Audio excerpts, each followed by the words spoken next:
ചേട്ടാ ചേട്ടാ ഈ അഡ്രസ് ഒന്ന് പറഞ്ഞുതരാവോ? എടാ സുമേഷ്, നീയോ? നീ എന്നാടാ ഈ കോലത്തില്? നീ വലിയ ഫസ്റ്റ് ഒക്കെ ആയിരുന്നപ്പോ ഞാൻ വിചാരിച്ചു നീ വല്ല IAS IPS ഒക്കെ ആയി കാണുമെന്ന്. ഇതിപ്പോ പശുത്തൊഴുത്തില്. അയ്യേ, എടാ ഇതൊക്കെ ചെയ്തിട്ട് നിനക്ക് എന്നാ കിട്ടാനാടാ? തട്ടിയും മുട്ടിയും 10-15,000 രൂപ കിട്ടൂടി. ഷോ, എനിക്ക് ഫുൾ A+ ഒന്നും ഇല്ലായിരുന്നെങ്കിൽ ഞാൻ BCom-ഉം MCom-ഉം MBBS-ഉം MBA ഒക്കെ എടുത്ത് എനിക്കിപ്പോ മാസം 35,000 ശമ്പളം ഉണ്ട്. മാസം അല്ലേടി, ഞാൻ ദിവസത്തെ കാര്യമാവും.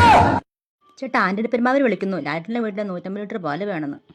ഓഹോ, ആന്റണി ചേട്ടാ ഇതാ ഇപ്പൊ കൊടുത്തു വിട്ടേക്കാ. ലാലേട്ടന് കുളിക്കാനായിരിക്കും അല്ലേ?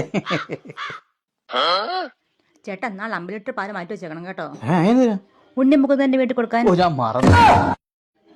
അവളെന്തി? ഇവിടെ ഇരിക്കാ. എടാ ഈ ചാണകം എവിടെ ഇടണ്ടേ? ഇന്നോട്ട് ഞാനും ഇവിടെ ജോലിക്ക് ജോയിൻ ചെയ്തടാ. ഓക്കേ.